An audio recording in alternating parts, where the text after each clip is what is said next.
देशावर सगळ्या सीमांवर मात केल्यावर तो माणसांचा एक आयकॉन झाला. बरोबर आहे ना? ही वस्तुस्थिती आहे. आम्ही जे वाचतो, जे ऐकतो, जे पाहतो, जे जमिनी हकीकत आहे, ती जमिनी हकीकत अशी आहे, जी माणसं मोठी झाली ती माणसं मोठी होण्यासाठी किंमत मोजलेली आहे. किंमत. बुद्धाला घर सोडावं लागलं, तरुण बायको लेकरू राजवाडा सगळं वैभव सोडावं लागलं. सत्य सांगायचं होतं, सत्य सापडत नव्हतं, प्रचंड त्याग करावा लागला. अतिशय अवघड अशा प्रकारच्या यातना सहन कराव्या लागल्या. आणि तेव्हा कुठं समजलं, अनेक गुरु केल्यानंतर आता हे उपवास तपास करण्यामध्ये काही फायदा नाही, जरा एका ठिकाणी शांत बसू. आणि जेव्हा शांत बसले बुद्ध, तेव्हा जे काही त्यांना प्राप्त झालं, मी म्हणेन ते खऱ्या अर्थानं चिंतन होतं. महाराष्ट्रातल्या पुढारलेल्या, स्वावलंबी झालेल्या, सामर्थ्य आलेल्या, बाबासाहेबाचा वारसा सांगणाऱ्या, बुद्धाचा वारसा सांगणाऱ्या, सगळ्याच प्रकारच्या चळवळीचं नेतृत्व करणाऱ्या, मंडलच्या अंमलबजावणीसाठीचं नेतृत्व असेल, अन्याय अत्याचाराच्या विरोधातला नेतृत्व असेल, सामाजिक न्याय प्रस्थापित करण्यासाठी ज्या ज्या गोष्टी कराव्या लागल्या, त्या सगळं नेतृत्व करणाऱ्या माझ्या भावांना, माझ्या भावंडांना माझं एक नम्र निवेदन आहे.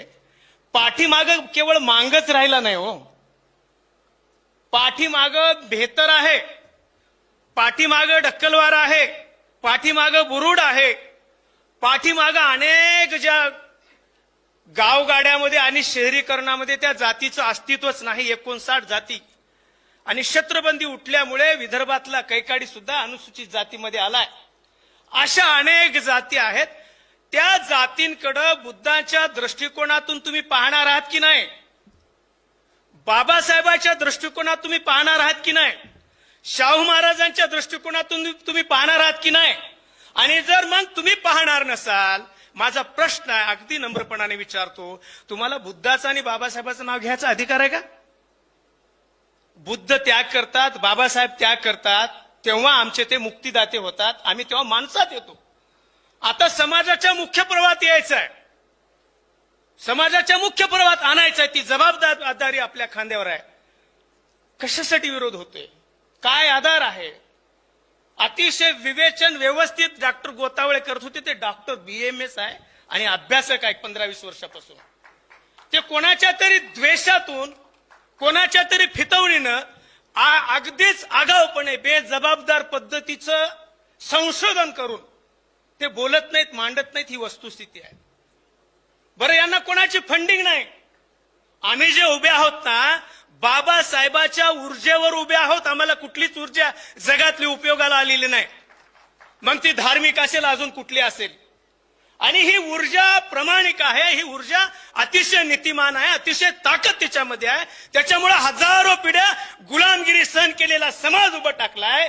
आणि ती ऊर्जा घेऊन उभं टाकत असताना, सामाजिक न्यायाची बाजू मांडत असताना, तुम्ही त्याला गैर ठरवता, तुम्ही त्याला असंविधानिक ठरवता, तुम्ही त्याला अव्यावहारिक ठरवता, तुम्ही त्याला बाबासाहेबांच्या विरोधातली भूमिकेचं ठरवता.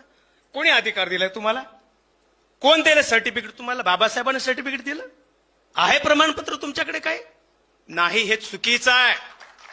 चुकीचं, जे चुकीचं आहे त्याला चुकीचं म्हणा. तो खरा आंबेडकर वादाचा सार आहे. जे सत्य आहे त्याला सत्य म्हणा. हे बुद्धाच्या तत्वज्ञानाचा सार आहे. आणि हेच आज आम्हाला अभिप्रेत असताना त्याची वानवा दिसते. ही सगळ्यात मोठी शोकांतिका म्हणायची याला नाही. हे षड्यंत्र आहे, षड्यंत्राचा भाग आहे. त्याला शोकांतिका म्हणून कुठेतरी त्या कोणाच्या तरी माथी नका मारू, माथी नका मारू. काय भोगलं नाही मांगांनी? का भोगलं नाही अनुसूचित जातीमधल्या सगळ्या लोकांनी या व्यवस्थेचे अत्याचार? त्यांचं माणूस पण नाकारलेलं नाही. आणि त्यांचं माणूस पण नाकारलेले असेल तर त्यांना मानवी अधिकार बहाल करण्याचं काम बाबासाहेबांनी केलंय.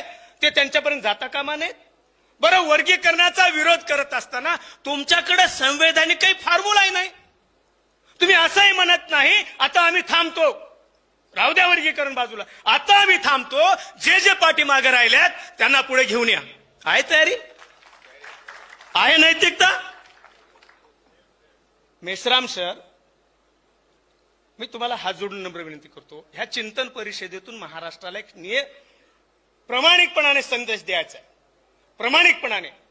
बडोले सर बौद्ध, मेश्राम सर बौद्ध, आता बोललेले सर बौद्ध, अजून कोणी असतील ते बौद्ध. हे अभ्यासक म्हणून वर्गीकरणाचा विरोध करतायत, जातीचे म्हणून वर्गीकरणाचा विरोध करतायत, मंत्रिपदावर राहून सुद्धा वर्गीकरणाचा विरोध करतायत, कुलसचिव पदावर असलेले लोक सुद्धा विरोध करतायत.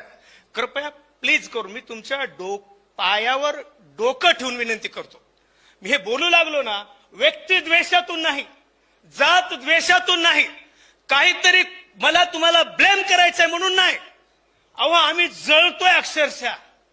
कशामध्ये? या व्यवस्थेच्या चक्रामध्ये. कसं? तुम्ही म्हणताय बौद्ध झाले नाही म्हणून आमच्या होणाऱ्या वेदना किती आहे ते आम्हाला माहित आहे. आणि आम्हाला दुसरीकडे लोक काय विचारतात माहित आहे? मी डॉक्टर रामचंद्र भरांडे. दुसरा प्रश्न असतो, तुम्ही कोण? त्यांना काय अपेक्षा असते माहित आहे? तू कोण्या जातीचा आहेस हे अपेक्षित असते. तू कोण्या जातीचं हे अपेक्षित असते. आणि मग आमची काय सस्य होलपटात होत असेल?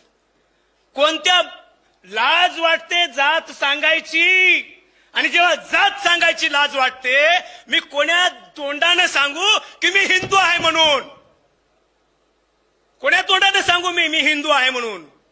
आणि तुम्ही हिंदूचा ब्लेम, हिंदूचा काय शिक्का या समूहाच्या माथी मारण्याच्या कामामध्ये आघाडीवर जर निघाला असाल तर हे बाबासाहेबाला अपेक्षित असलेलं काम आहे का? बाबासाहेब एका भाषणांमध्ये म्हणतात, मला पोरगी असली तर मी मांगाना दिली असती.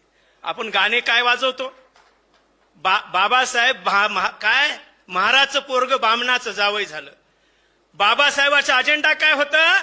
मला पोरगी असली तर मी मांगाना दिलो असतो. त्या अजेंड्यावर काम झालं का? वर्गीकरणाचा प्रश्न उपस्थित झाला असता. आता सर म्हणाले कोणीतरी कोणामध्ये सोयरीक होते. पहिलं साधनं नव्हते, मर्यादा होत्या, सगळ्याच गोष्टी होत्या.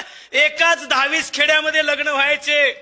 आजी बी तिथलीच, माय बी तिथलीच, बायको बी तिथलीच, बहीणही तिथलीच, सगळे नातेवाईक. गुताडा सगळा होता तिथं. साधनांचा अभाव होता, सगळ्या मर्यादा होत्या. आता नागपूरचं पोरग मांगाचं नांदेडच्या पोरीला हॅलो म्हणते फेसबुक व्हॉट्सअपवर. कशामुळे? स्टेटस. डॉक्टरला डॉक्टर, इंजिनियरला इंजिनियर, प्राध्यापकाला प्राध्यापक. ह्या गोष्टी होत आहेत. याच्याकडे आपण कसे बघणार आहात? कोणाचा वर्ग तयार होतो? एका लेवलच्या लोकांचा वर्ग तयार होतो. डॉक्टर झालेलं पोरग ऊस तोडणाऱ्या माणसाची पोरगी करून घेत नाही. भला तो माईचा भाऊ असला तरी चालेल. सख्या मामाची पोरगी करून घेत नाही. ही वस्तुस्थिती आहे. आणि या वस्तुस्थितीकडे पाहत असताना माझं तुम्हाला नम्र निवेदन आहे, अनेक गोष्टी बोलायच्या आहेत, वेळेची मर्यादा आहे. आणि या सगळ्या परिस्थितीमध्ये बाबासाहेब शाळेतून आले, 10वी पास झाले, केळुसकरांना गोष्ट समजली, केळुसकरांनी बाबासाहेबाचा सत्कार केला. तो निरोप शाहू महाराजांकडे गेला. शाहू महाराज वस्तीमध्ये टांगा घेऊन येतात आपल्या राजवाड्यासहित, याच्यासहित तामझाम के साथ येतात शाहू महाराज. बरोबर आहे. शाहू महाराजांचा काय दृष्टिकोन होता? सयाजीराव गायकवाडांचा काय दृष्टिकोन होता बाबासाहेबांना मदत करण्याच्या पाठीमागं? ओळख करून देण्यामध्ये केळुसकरांचा काय उद्देश होता? आणि तोच उद्देश आता का राहू नये? आरक्षणाच्या वर्गीकरणाच्या अनुषंगानं या पातळीवर का चिंतन होत नाही आपलं? बाबासाहेबाच्या दृष्टीचा, शाहू महाराजांच्या दृष्टीचा का अभाव आहे? आपण वरचेवर जात्यांध होत चाललोत, वरचेवर अधिक आणि अधिक स्वार्थी होत चाललोत. तेव्हा जेव्हा आपण माणसं जात्यांध होतात, स्वतःवर प्रेम करतात, तेव्हा पाठीमागे राहिलेल्या भावाच्या विषयीची करुणा त्याच्या मनातली काय झालेली असते? आटलेली. आणि जेव्हा आमच्या मनातली करुणा आटलेली असते तेव्हा आमच्यातला मानवतावादी दृष्टिकोन संपलेला असतो. आणि हाच मानवतावादी दृष्टिकोनाचा त्याला पुनर्जीवित करायचंय, त्याला ताकद द्यायचं असेल तर तुम्हाला सांगतो नम्रपणाने, शेवटच्या माणसांना सामर्थ्य द्या, शेवटच्या माणसांना येऊन येण्यासाठी स्वागत करा, त्याला संधी द्या, त्याला ताकद द्या, त्याला त्याचं नेतृत्व करा. तो या ठिकाणी माणूस म्हणून उभं टाकणार आहे. तुम्हाला एका गोष्टीकडे लक्ष देतो, जेवढे बी काही बौद्ध आहेत ना महाराष्ट्रात, मांगांची संख्या लाखभर सांगितली जाते. कोण आहेत ते? कोण आहेत? सगळ्यांचे पोट भरलेले लोक आहेत ते. कोणते कसले पोट भरले? आरक्षणातून नोकरीला आले, नोकरीत आल्याच्या नंतर त्यांना वाटलं मला या व्यवस्थेचा वाहक बनायचं नाही, मला बाबासाहेबांच्या बुद्धाच्या विचारानं पुढे जायचं आहे, ही माझी नैतिक जबाबदारी आहे, म्हणून तो बुद्ध झालेला आहे. तुम्हाला असं नाही वाटत? मी जबाबदारीने बोलतोय, मी बोलल्याच्या नंतर काय वादंग उठेल मला माहित नाही, परंतु वर्गीकरण झाल्याच्या नंतर महाराष्ट्रातला मातंग येत्या 5 वर्षात लाखोच्या संख्येमध्ये बुद्ध होऊ शकतो, तेव्हा बाबासाहेबांचा विचार पुढे जातो. तुम्हाला असं वाटतं का तुमच्यामुळे देशात बुद्ध गेलाय? तुम्ही म्हणता ना मांगांना, तुम्ही बुद्ध झाले नाही, बुद्ध झाले नाही.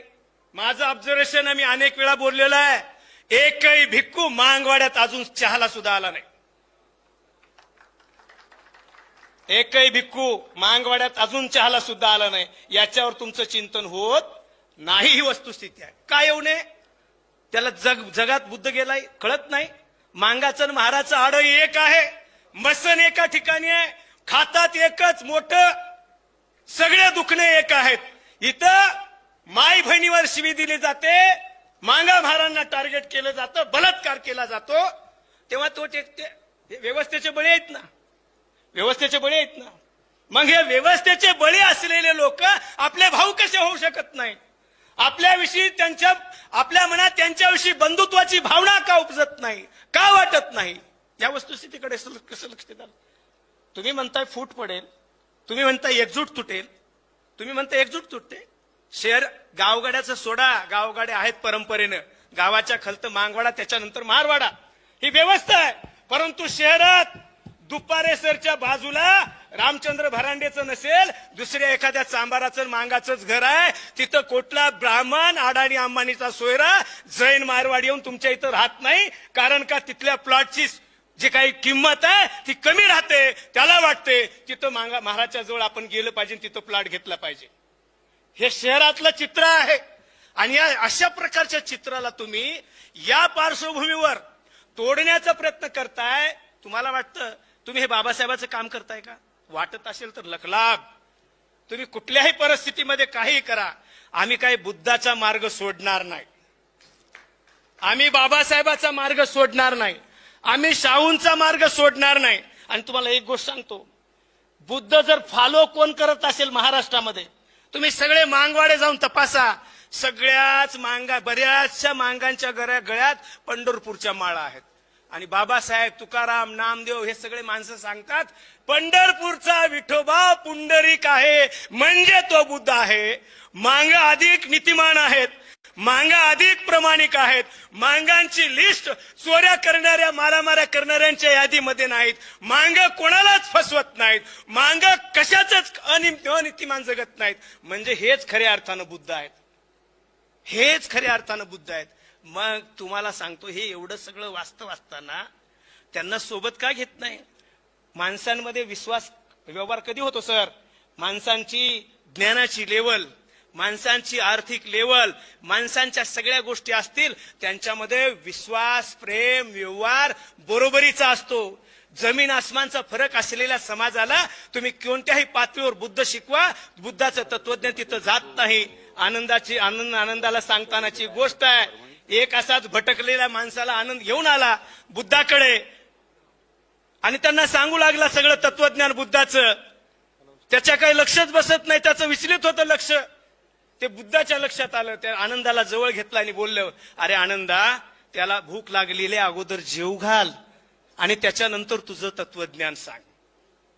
तर त्याच्यानंतर तुझं तत्वज्ञान सांग. हा दृष्टिकोन, ही दृष्टी आज सामाजिक न्यायाच्या आरक्षणाचं वितरण असमान पातळीवर होतंय. म्हणून या ठिकाणी मोठ्या प्रमाणामध्ये जे काही विषमता निर्माण झालेली आहे, जे काही आपल्या संविधानिक अधिकारापासून लोक दूर जात आहेत, त्यांना सोबत घेण्यासाठी त्यांच्या बाजूने उभं टाकणं गरजेचं आहे. तेव्हा आम्ही इथल्या व्यवस्थेच्या विरोधामध्ये लढाई लढू शकतो. लढाई तुमचं एकट्याच काम नाही लढायला. तुम्हाला तुमचं एका दुसऱ्या गोष्टीकडे लक्ष वेधू इच्छितो. हे म्हणू लागले सगळेजण, भावांनो बहिणींनो, तुम्ही आपल्याकडे सगळे गुगल फिगल आहे, सगळे संदर्भ ग्रंथ आहेत, त्याचं हे करा. आज आम्ही काही गोष्टी मान्य करतो की या मांगांमधले काही लोक RSSच्या नादी लागलेले आहेत. बरं का? आहेत. बडोले साहेब कोण्या पक्षाचे मंत्री होते 5 वर्ष? नम्रपणाने सांगा सर, आज राष्ट्रवादीमध्ये आहेत. हे फॅक्ट. कोण्या पक्षाचे होते? चांभाराच्या नंतर सगळे आमदार तपासून पहा कोण्या जातीचे आहेत, कोण्या पक्षाचे आहेत. नागपूर महानगरपालिकेमध्ये निवडून आलेले नगरसेवक कोणी असतील, कोण्या कोण्या पक्षाचे आहेत जरा पहा. कोण्या कोण्या पक्षाचे आहेत सांगा ना. तुम्ही सहभागी झालं पाहिजे ना याच्यात. बरोबर आहे ना? मग मला सांगा, पेडवरकर आमच्या समोर आदर्श आहे बरं का. जसं आम्ही बाबासाहेबाला मानून ताणून बेंबीच्या देठापासून जय भीम म्हणलो, मार खाल्लो, सगळ्याच गोष्टी करतो.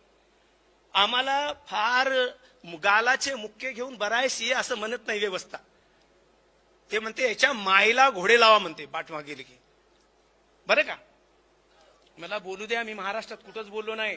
आणि मी महाराष्ट्रातल्या परिवर्तनवादी चळवळीचा कार्यकर्ता आहे सामान्य. मी RSS फिरेशेचा काही अजेंड्यावर काम करणारा कार्यकर्ता नाही.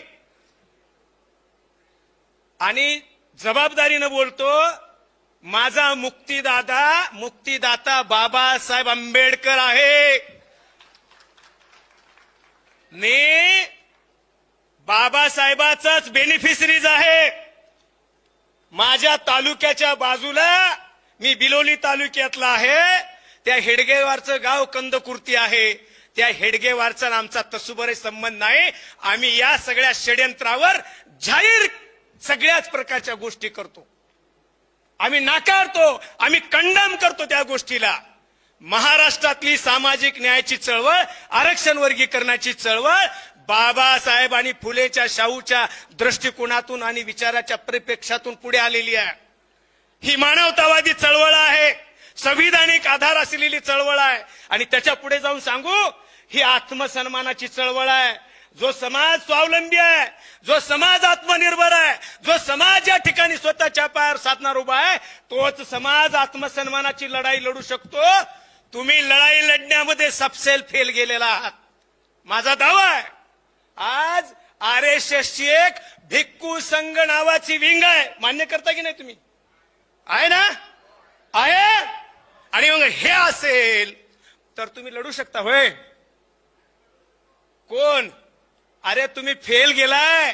आम्ही तुमच्या सोबत येणार आहोत. हे डबल रोल नको. डबल रोल कधीच उपयोगाचा नसतो सामान्य भावांनो. स्पष्ट रोल पाहिजे, स्पष्ट रोल.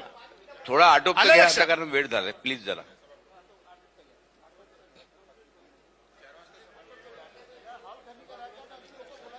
चार वाजता हॉल खाली करायचा. तुम्ही मोठ्या मिशनचे घटक आहात. तुम्ही मोठ्या मिशनचे घटक आहात. मी तुम्हाला सांगतो, नाव नाही घेत. आम्हाला मान्य आहे, फक्त 4 वाजता हॉल खाली करायचा. एक हॉस्पिटल आहे, त्या हॉस्पिटलचे डॉक्टर सरसंघचालक आहेत. त्यांना विचारलं, ते अर्थात बुद्धिस्ट आहेत. त्यांना विचारलं, मी माहिती घेतली, कसं काय? त्यांना सांगितलं त्यांना मदत केली गेलेली आहे. आणि मग बापू काय करतोस तू? तुला डॉक्टर होण्यासाठी कोणी मदत केली? यांनी मदत केली. आणि म्हणून माईच्या शब्दाखातर मी संघामध्ये आहे. ओके. आणि एका मांगाला सुद्धा विचारलं बरं का, अलीकडे तो RSS मध्ये गेला. त्याची माई जिवंत नाही, याचा बापही जिवंत नाही, पण दोघांचे उत्तर सारखे आहेत. ते म्हणाला, मी बाप जिवंत असतापासूनच सर काय केलो, संघात गेलो. काय आहे षड्यंत्र? हे षड्यंत्र आहे. आणि म्हणून तुम्हाला असं वाटतंय ना, वर्गीकरण करून मांगांना काय करायचं आहे, भाजपला आपला हस्त गुलाम बनवायचा आहे. मान्य करा थोड्या वेळासाठी, परंतु भिक्खू संघ हाताशी धरून त्यांना काय करायचं आहे हे तुमच्या लक्षात आले का? तुम्हाला तुम्ही भाव नका देऊ दादा. तुम्ही कोणी आम्ही भाव देत नाही, तुम्ही कोणी भाव Please, देत नाही. please, please जरा, आम्ही please. भाव देत नाही, तुम्ही कोणी भाव देत नाही. आपल्याला परंतु संवाद करायचा आहे. आपल्याला गुलाम करण्याचं षडयंत्र मोठ्या पातळीवर सुरू आहे.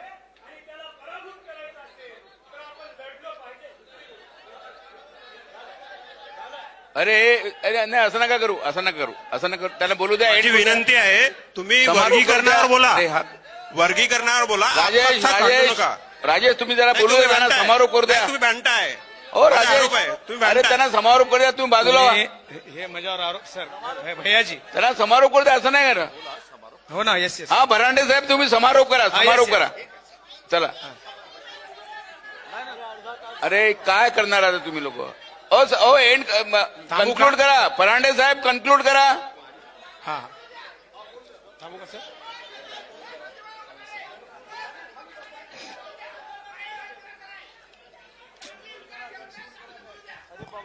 हॅलो, अहो हॉल एक मिनिट, हॅलो, तुम्ही जागेवर बसा, चला. ऑलरेडी बोललेले आहे. तुम्ही जागेवर बसा. अहो एक मिनिट ऐका, तुम्हाला एक मिनिट ऐका. प्रश्न तो नाही, वेळेचं बंधन आहे. वेळेचं बंधन आहे, तुम्ही बसा. तुम्ही गोंधळ करू नका. वेळेचं बंधन आहे, ते मांडणी करतील. हे बघा, सगळ्यांना बोलायचं आहे, सगळ्यांना बोलायचं आहे. सगळे शांत बसा इथे. चला भरांडे साहेबांना ऑलरेडी 25 मिनिटं बोललेले आहेत, त्यांना आणखी बोलू द्या. दोन समारोप हो, ऐका, करा, please कन्क्लूड ऐका. करा. भरांडे साहेब वाद करून लिहून राहिला इथे. झालं कन्क्लूड करा. सर, मला काय म्हणायचं असं नाही ना. ऐका ना, तुम्ही काय केले मेश्राम साहेब, जेव्हा गोतावळे बोलले ना, तुम्ही स्पष्टीकरण दिले. त्यांनी जे बोललं होतं ना, तुम्ही काय म्हणले? वैधानिक अरे, तुम्ही वैधानिक conclude करा ना, वर्गीकरणाला माझा conclude support करा ना आहे. आता. ओके, हा असू द्या. हा. आणि तुम्ही उठून म्हणले हे की आमचा विरोध आहे. हा, विरोध आहे. बरं, विरोध करा, काही हरकत नाही. बाबासाहेबांना दिलेला अधिकार आहे. परंतु तो विरोध छोटे भाऊ इकडे या. छोटे भाऊ इकडे या प्लीज. हा, बरं का, मला या महाराष्ट्रातल्या बौद्ध आणि मातंग बांधवांना माझी विनंती आहे. महाराष्ट्रातल्या बौद्ध आणि मातंग बांधवांना माझी विनंती आहे, याच्यामध्ये बाबासाहेबाला, अण्णाभाऊ साठेला, लहुजींना आणू नका, कोण्याही महापुरुषाला आणू नका. वर्गीकरणाच्या आडून चिखलफेक करू नका. ही वस्तुस्थिती आहे. आणि वर्गीकरण, हा यस, वर्गीकरण या ठिकाणी मागासांचा निकष लावून जे लोक मागास राहिलेले आहेत, येस सर, अनुसूचित जातीची यादी जेव्हा बनली गेली, एक कॉमन बाब त्याच्यामध्ये होती, हे अनटचेबल होते. देशातले विविध होते. 1120 काहीतरी जाती आहेत. देश पातळीवर कमी अधिक संख्या त्यांची आहे. परंतु हा जातींचा समूह आहे, जातींचा, एका जातीचा नाही. अनुसूचित जातींचा समूह आहे. आणि या अनुसूचित जातीच्या समूहाचे वेगवेगळे कंगोरे बोलणार आहे. आहेत, वास्तविकता आहे. आणि त्या वास्तविकतेकडे आपण सगळं उघड्या डोळ्यांनी पाहावं, मानवतावादी दृष्टिकोनातून पाहावं. वाटलंच तर, गरज वाटलीच तर बाबासाहेबाच्या दृष्टिकोनातून पाहावं. बाबासाहेब एका ठिकाणी म्हणतात, जी जात कमजोर राहिली, भले ती अल्पसंख्याक असेल, तिला बरोबरीला आणायचं असेल, संख्येचा विचार करू नका, अधिकचा वाटा तिला द्या. हे बाबासाहेबाचा दृष्टिकोन या वर्गीकरणाच्या चळवळीचा एक मूळ बेस असला पाहिजे. आणि तो असावा. या बाबतीतलं चिंतन, या चिंतनावर आपल्या सर्वांचं एकमत व्हावं.